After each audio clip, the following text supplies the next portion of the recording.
Well, I can speak now to the former Director General of the Royal United Services Institute, Karin Von Hippel.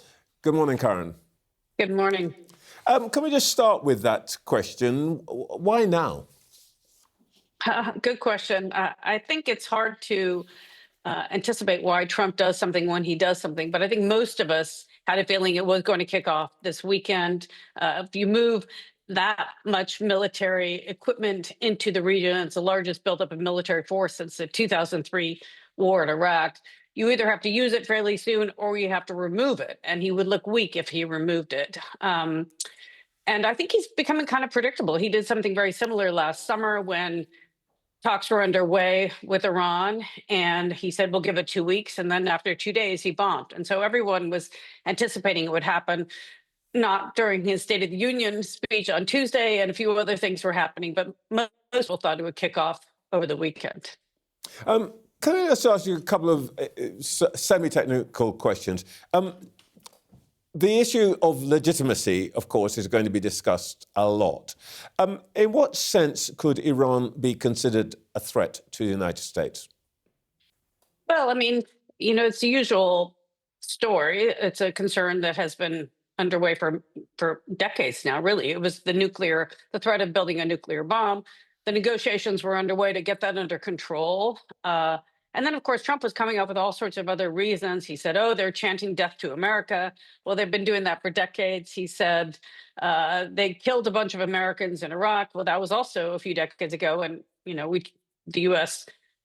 tried to deal with it at the time. They didn't deal with it very well. But it was almost like he was grasping at straws to come up with an excuse for doing something he wanted to do. It's very strange, though, in some ways, because, of course, as we all know, he campaigned on avoiding military entanglements in the Gulf, not making mistakes like George Bush had in Iraq. And here he is, enamored, like others have been, of his military equipment and what it can do. He's almost like a kid who's gone into the Hamley's toy store and is so excited by what he can play with.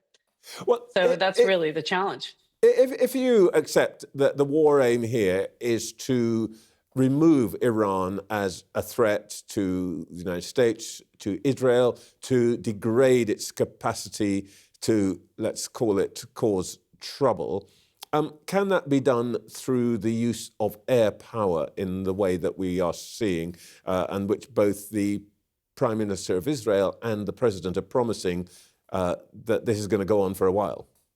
Yeah, it's a great question. I think most analysts would say air power alone doesn't work. Air power needs to be combined with usually boots on the ground, but there's always the exception to this rule, and we just don't know yet. Trump does things in a very different way. There always is the possibility, it's unlikely, but there is a possibility that a significant bombing campaign that decapitates a leadership that is able to disable enough of the Revolutionary Guard and militias, which that's already a challenge, could leave enough room for the street to rise up and try to do something. It's difficult. There's no real organized opposition. It's more likely to lead to looting and anarchy like we've seen in so many other places, all the way back from Panama in 1989. We saw it in Iraq. We saw it in 2003. We saw it in Kosovo after the NATO bombing campaign. So that's more the typical scenario. But, things can always turn out differently. We just don't know. And so, I'm always nervous about going too much by past experience because, of course, something different could happen. I mean, in a sense, what happened in Venezuela was quite interesting. In some ways, it was smart that they did not bring in another leadership right away, because that's usually the period where you can really cause a lot of damage. Now, let's hope that there's a plan to have elections and to change the leadership. And if they're doing it sequentially, that could be a smart thing to do. So it's really hard to predict what could happen in Iran in the coming days. And they may end up stopping the bombing campaign in a day or two. You just don't ever know with Trump. And I don't think Trump knows what his plan is either. Well, it's interesting that you say that they might well have looked back in history. And of course, the United States history with Iran goes back to 1953 with the toppling of the Mossadegh regime and then the Shah of Iran and all of that.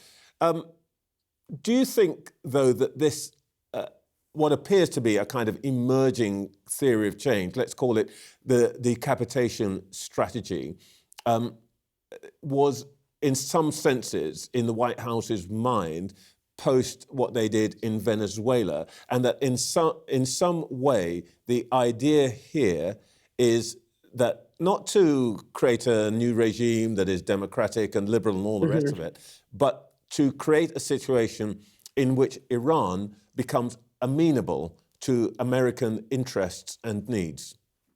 Yeah, I mean, that's certainly what he's doing in Venezuela, but that's not what he's saying. He's saying you've killed civilians, you've been evil to your people. I mean, if you really say that about a regime, you don't want to leave them in place.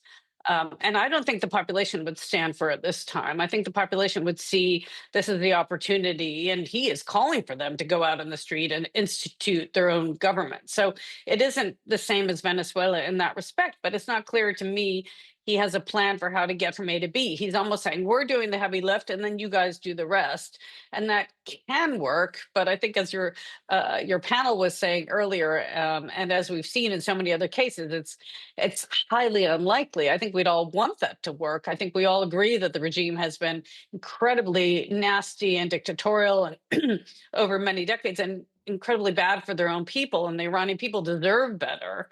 But getting from here to there it's quite a journey. Karin, one of the things that we don't really know is how robust the Iranian regime is. Everybody says that the IRGC has its structure. It's not going to collapse overnight. It's not going to be like Venezuela. There's uncertainty, I guess, about what the people will do, whether there'll be people on the streets and so on. What do we know about the other side of that equation? How long can the Iranian regime itself hold out? Yeah, it's a great question. I think we've seen that they're planning for multiple layers of replacement, something like 4 levels down. So if 3 people get killed, they even have the 4th person designated. But that doesn't mean it'll work that way. I think, when the writing is on the wall, you may end up seeing people just fleeing for the hills. And we've seen that in many other places too, where all of a sudden, it's just over so quickly.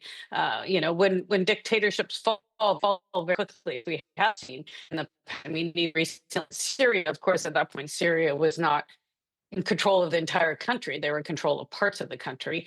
And so, I think we hear this a lot. People say that about Russia or other dictatorships, North Korea, et cetera.